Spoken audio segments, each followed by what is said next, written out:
आदाब, मैं हूं मुमताज आलम रिजवी। बात करूंगा मैं उत्तर प्रदेश की सियासत की, और सियासत खालिश नहीं बल्कि सारस और सियासत। जी हां, सारस और सियासत उत्तर प्रदेश में काफी गर्म है, और इसमें चार नाम बड़े इंपॉर्टेंट सामने आ रहे हैं। जी हां, अखिलेश यादव, और अखिलेश यादव के साथ नाम जुड़ जाता है बड़ी खूबसूरती के साथ आजम खां का, क्योंकि समाजवादी पार्टी के वो कद्दावर लीडर हैं।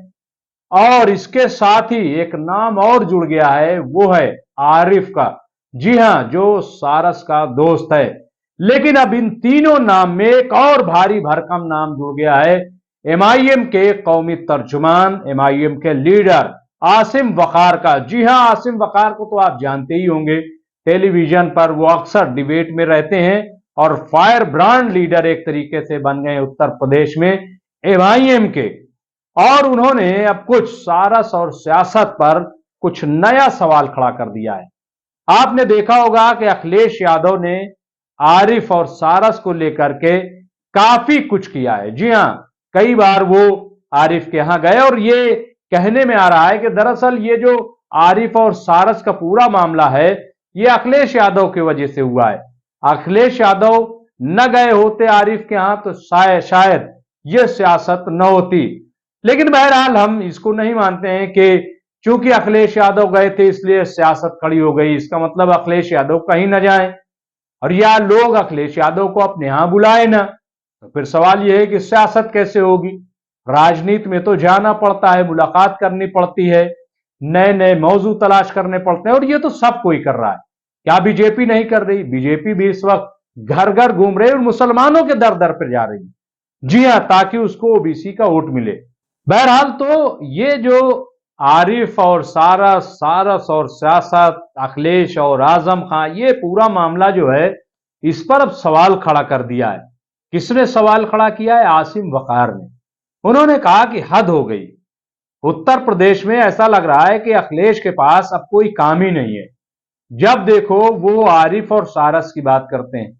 जितनी मोहब्बत, उन्होंने सवाल उठाया है, पूरी तवज्जो सुनिएगा, कि जितनी मोहब्बत अखिलेश यादव ने सारस से दिखाई है, उस परिंदे से दिखाई है, अगर इतनी मोहब्बत उन्होंने आजम खां के साथ दिखाई होती तो शायद आजम खां का आज जितना बुरा हाल ना होता। जी हां, 2 साल अखिलेश यादव ने आजम खां से मुलाकात करने में लगा दिए।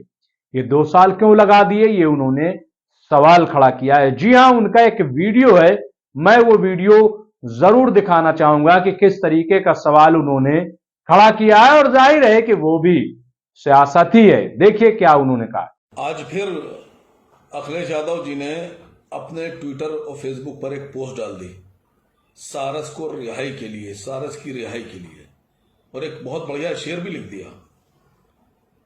मैं तो देख रहा हूं इधर लगभग 45 दिन में करीब 25-30 बार ट्विटर और फेसबुक पर अखिलेश यादव जी ने सारस की मोहब्बत में और सारस की रिहाई के लिए अपने ऑफिशियल ट्विटर और फेसबुक अकाउंट से पोस्ट की हैं और सरकार पे दबाव बनाया। लेकिन अफसोस इस बात का है कि सारस से जितनी मोहब्बत अखिलेश जी को हो गई है, जितनी मोहब्बत सारस से दिखा रहे हैं, अगर इतनी मोहब्बत जनाब आजम खां साहब से दिखाई होती तो आज आजम खां साहब और उनके परिवार की जो दुर्दशा हुई है वो दुर्दशा न हुई होती। अफसोस इस बात का भी है कि सारस के लिए 45 दिन में करीब 25, 28, 30 पोस्ट अखिलेश यादव जी डाल रहे हैं, और आजम खान साहब के लिए अगर इसकी 10% भी पोस्ट कर दी होती तो आजम खान साहब और उनके बेटे की विधानसभा की सदस्यता ना गई होती, और शायद उनको जेल से रिहा भी कर दिया गया होता, उनके केस भी कम हो गए होते। अफसोस देखिए कि जैसे ही सारस को चिड़ियाघर लेके गए कैद में, अखिलेश जी सारस से मिलने फौरन पहुंच गए। वो आजम खान साहब से जेल मिलने के लिए 2 साल लग गए, और सारस से मिलने के लिए फौरन। सारस की मोहब्बत और आजम खान की मोहब्बत अब अंदाजा आप लोग खुद लगा लीजिए। और मुझे तो एक बात का और डर है कि कहीं किसी दिन ऐसा ना हो कि जो मोहब्बत इतनी दिखाई जा रही है सारस से, कहीं किसी दिन योगी जी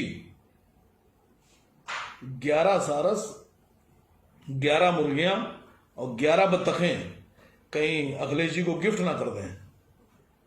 लेकिन मैं अपनी कौम से पूछना चाहता हूं कि क्या जितनी पोस्ट सारस की रिहाई के लिए हो रही हैं, क्या इतनी ही शदीद मोहब्बत के साथ आजम खां के लिए आप समाजवादी पार्टी वाले लोगों ने लड़ाई लड़ी?